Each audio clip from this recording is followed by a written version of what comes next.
হযরত উমর রাদিয়াল্লাহু তাআলা আনহুর ন্যায় বিচার।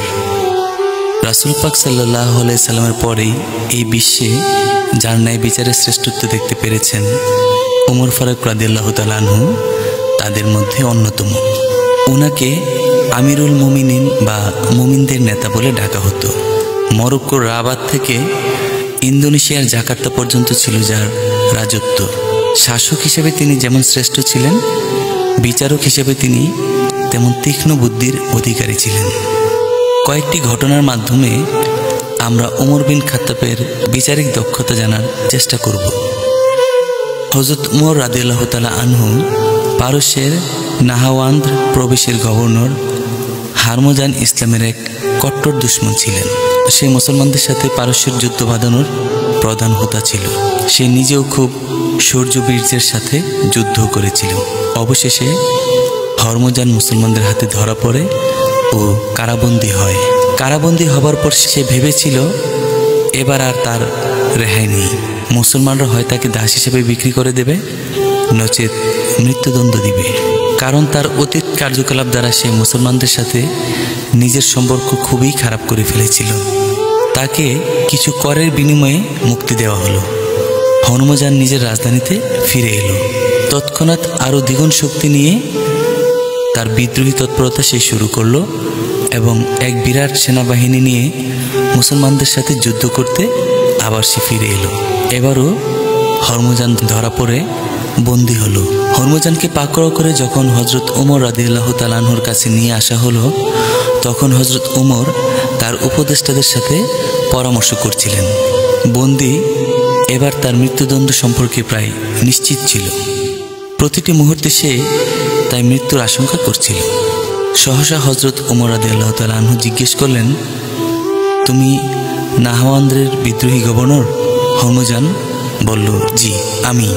হযরত উমর তাকে আবার জিজ্ঞেস করলেন, তুমি কি সেই ব্যক্তি যে বারবার মুসলমানদের সাথে চুক্তি ভঙ্গ করো? হরমোজান উত্তর দিল, জি আমি। হযরত উমর এবার বললেন, এই ধরনের শাস্তি যে মৃত্যুদণ্ড তা তুমি জানো? হরমোজান বলল, জি জানি। হযরত উমর এবার বললেন, বেশ, তাহলে তুমি এই শাস্তি এখনই নিতে প্রস্তুত? হরমোজান বলল, আমি প্রস্তুত। তবে মৃত্যুর পূর্বে আপনার নিকট আমার একটি মাত্র আবেদন আছে। আমি খুব পিপাসা বোধ করছি, আমি এক গ্লাস পানি চাইতে পারি? হযরত উমর বললেন, অবশ্যই। এই সময় হযরত উমর রাদিয়াল্লাহু তাআলা আনহুর নির্দেশে তাকে এক গ্লাস পানি দেওয়া হলো। হরমোজান তখন বলল, হে আমিরুল মুমিনিন, আমি আশঙ্কা করছি যে আমি পানি পান করার সময় আমার মস্তক ছিন্ন করা হতে পারে। হযরত উমর বললেন, কখনো নয়, তোমার এই পানি খাওয়া শেষ হওয়ার আগে কেউ তোমার চুলও স্পর্শ করবে না। হরমোজান একটু থেমে আবার বলল, আমিরুল মুমিনিন, আপনি আমাকে কথা দিয়েছেন যে আমি এই পানি খাওয়া শেষ না করা পর্যন্ত আপনারা আমার চুলও স্পর্শ করবেন না। আমি পানি পান করব না। এই বলে সে পানি ঢেলে ফেলে দিল। হযরত উমর রাদিয়াল্লাহু তাআলা আনহু মুচকি হেসে বললেন, ওহে গভর্নর, এটা তোমার চালাকি। যা হোক, উমর যখন কথা দিয়েছে তখন সে তার কথা রাখবেই। যাও, তুমি মুক্ত। এর কিছুকাল পরে একদিন হরমোজান একদল সঙ্গী পরিবেষ্টিত হয়ে আবার মদিনায় এলো এবং হযরত উমর রাদিয়াল্লাহু তাআলা আনহুর সাথে সাক্ষাৎ করল। সে বলল, আমিরুল মুমিনিন, এবার আমি নতুন জীবনের সন্ধানে এসেছি। আমাদের সবাইকে ইসলামে দীক্ষিত করুন। এবং পরবর্তীতে সবাই ইসলাম ধর্ম গ্রহণ করল। হযরত উমর রাদিয়াল্লাহু তাআলা আনহুর শাসনে প্রজাদের সম অধিকার। মিশর বিজয়ী সেনাপতি আমর ইবনুল আস তখন মিশরের গভর্নর। তার শাসনে মিশরের জনগণ বেশ শান্তিতেই কাটাচ্ছিল।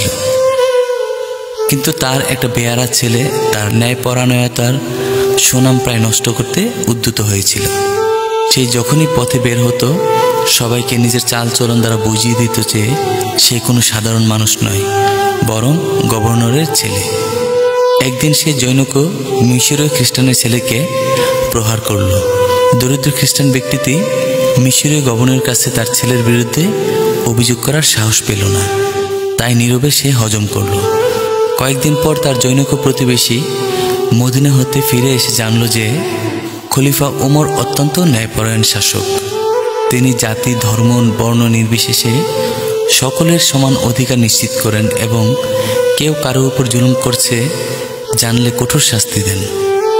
এই কথা শুনে ওই মিশরীয় খ্রিস্টান একটি উটের পিঠে চড়ে দীর্ঘ 17 দিন চলার পর মদিনায় খলিফার কাছে পৌঁছাল এবং গভর্নরের ছেলের বিপক্ষে মোকদ্দমা দায়ের করল। হযরত ওমর রাদিয়াল্লাহু তাআলা আনহু তৎক্ষণাৎ হযরত আমর ইবনুল আস এবং তার ছেলেকে মদিনায় ডেকে আনলেন। অতঃপর বিচার বসল। সাক্ষ্য প্রমাণ দ্বারা হযরত আমর ইবনুল আস রাদিয়াল্লাহু তাআলা আনহুর ছেলে দোষী প্রমাণিত হল।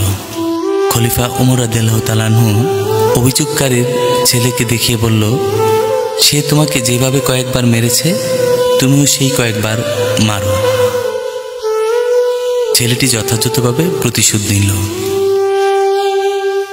তারপর খলিফা বললেন, প্রজারা শাসকের দাস নয়, শাসকরা প্রজাদের সেবক। প্রজারা ঠিক তেমনি স্বাধীন যেমন তাদের মায়ের পেট থেকে ভূমিষ্ঠ হওয়ার সময় স্বাধীন। হযরত ওমর রাদিয়াল্লাহু তাআলা আনহুর ন্যায় বিচারের আরেকটি উদাহরণ।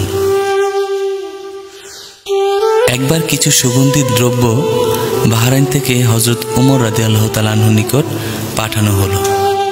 তিনি সমবেত জনতাকে লক্ষ্য করে বললেন, তোমাদের মধ্যে এমন কেউ আছে কি যে এই সুগন্ধি দ্রব্যটিকে মেপে সমান ভাগ করে মুসলমানদের মধ্যে বন্টন করে দিতে পারবে?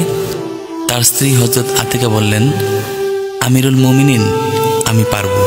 হযরত ওমর বললেন, আতিকা ছাড়া আর কেউ আছে কি? হযরত আতিকা বললেন, আমিরুল মুমিনিন, আমি মেপে দিলে অসুবিধা কি? হযরত ওমর রাদিয়াল্লাহু তাআলা আনহু বললেন, আমার আশঙ্কা হয় যে মাপার সময় তুমি জিনিসটা হাত দিয়ে ধরবে এবং তোমার হাত সুবাসিত হয়ে যাবে। অতঃপর সেই সুবাসিত হাত তুমি মুখে নেবে এবং সুগন্ধি উপভোগ করবে। অন্যদের চাইতে এতটুকু বাড়তি সুবিধা তুমি পেয়ে যাও, তা আমি পছন্দ করি না। রাখাল বালকের ক্ষুধাভক্তি। একবার হযরত ওমর রাদিয়াল্লাহু তাআলা আনহু গভীর রাতে ছদ্মবেশে মদিনার পথ ধরে হেঁটে বেড়াচ্ছিলেন এবং প্রজাদের খোঁজখবর নিচ্ছিলেন। এমন সময় দেখতে পেলেন এক রাখাল এক পাল ছাগল নিয়ে তার সামনে দিয়ে যাচ্ছে। তিনি রাখালকে পরীক্ষা করার উদ্দেশ্যে বললেন, এই ছাগলগুলির মধ্যে যে কোনো একটি ছাগল আমার কাছে বিক্রি করে দাও। রাখাল বলল, এই ছাগলগুলো আমার নয়, আমার মুনিবের, আমি তার কৃতদাস। ওমর রাদিয়াল্লাহু তাআলা আনহু বললেন, আমরা যে জায়গায় আছি এখানে তোমার মনিব আমাদের দেখতে পাবে না, একটা ছাগল বেচে দাও। আর মনিবকে বলে দিও যে একটি ছাগল বাঘে খেয়ে ফেলেছে। রাখাল রাগান্বিত হয়ে চিৎকার করে বলে উঠল, আল্লাহ কি দেখতে পাচ্ছেন না? ওমর চুপ হয়ে গেলেন। রাখাল তার দিকে রাগত চোখে তাকিয়ে গড়গড় করতে করতে ছাগল তাড়িয়ে নিয়ে চলে গেল। পরদিন সকালে ওমর রাদিয়াল্লাহু তাআলা আনহু ওই রাখালের মনিবের কাছে গেলেন এবং তাকে মনিবের কাছ থেকে কিনে নিয়ে স্বাধীন করে দিলেন। অতঃপর বললেন, ওহে যুবক, কালকে তুমি আল্লাহর সম্পর্কে যে কথাটি বলেছিলে তা আজ তোমার দুনিয়ার গোলামি চুকিয়ে দিল। আমি আশা করি তোমার এই ক্ষুধা ভীতি তোমাকে কিয়ামতের দিন দুজকের আযাব থেকেও মুক্তি দিবে। হযরত ওমর রাদিয়াল্লাহু তাআলা আনহু ও কাফি সুরাইহের ন্যায় বিচার। একবার হযরত ওমর রাদিয়াল্লাহু তাআলা আনহু জৈনক বেদুইনের কাছ থেকে একটি ঘোড়া কিনলেন। ঘোড়ার দাম পরিশোধ করে তিনি ঘোড়ায় চড়লেন এবং তাকে হাঁকিয়ে নিয়ে গেলেন। কিছু দূর যেতেই ঘোড়াটি হোঁচট খেয়ে খোঁড়া হয়ে গেল। তিনি তৎক্ষণাৎ ঘোড়াকে পেছনের দিকে ফিরিয়ে ওই বেদুইনের কাছে নিয়ে গেলেন। হযরত ওমর ভেবেছিলেন ঘোড়াটির আগে থেকে পায়ে কোনো খুঁত ছিল যা সামান্য ধাক্কা খেয়ে ভেঙে গেছে। তিনি ঘোড়ার মালিককে বললেন, তোমার ঘোড়া ফেরত নাও, এর পা ভাঙা। সে বলল, আমিরুল মুমিনিন, আমি ফেরত নিতে পারবো না, কারণ আমি যখন বিক্রি করেছি তখন ঘোড়াটি ভালো ছিল। হযরত উমর রাদিয়াল্লাহু তাআলা আনহু বললেন, ঠিক আছে, একজন সালিশ মানা হোক, সে আমাদের বিরোধ মিটিয়ে দেবে। লোকটি বলল, সুরাহ বিন হারিস কান্দি নামে একজন ভালো জ্ঞানী লোককে আমি চিনি, তাকেই নালিশ মানা হোক। উমর রাদিয়াল্লাহু তাআলা আনহু রাজি হলেন। সুরাইহের খলিফাকে জিজ্ঞেস করলেন, আমিরুল মুমিনিন, আপনি কি ঘোড়াটি সুস্থ অবস্থায় কিনেছিলেন? হযরত ওমর বললেন, হ্যাঁ। সুরাহি বললেন, তাহলে হয় আপনি ঘোড়াটি মূল্য দিয়ে কিনে নিন, নচেত যে অবস্থায় কিনেছিলেন সে অবস্থায় ফেরত দিন। এ কথা শুনে খলিফা ওমর রাদিয়াল্লাহু তাআলা আনহু চমৎকৃত হয়ে বললেন, এটাই সঠিক বিচার বটে। তুমি সম্পূর্ণ নির্ভুল মত ও ন্যায্য রায় দিয়েছ। তুমি কুফা চলে যাও, আজ থেকে তুমি কুফার বিচারপতি।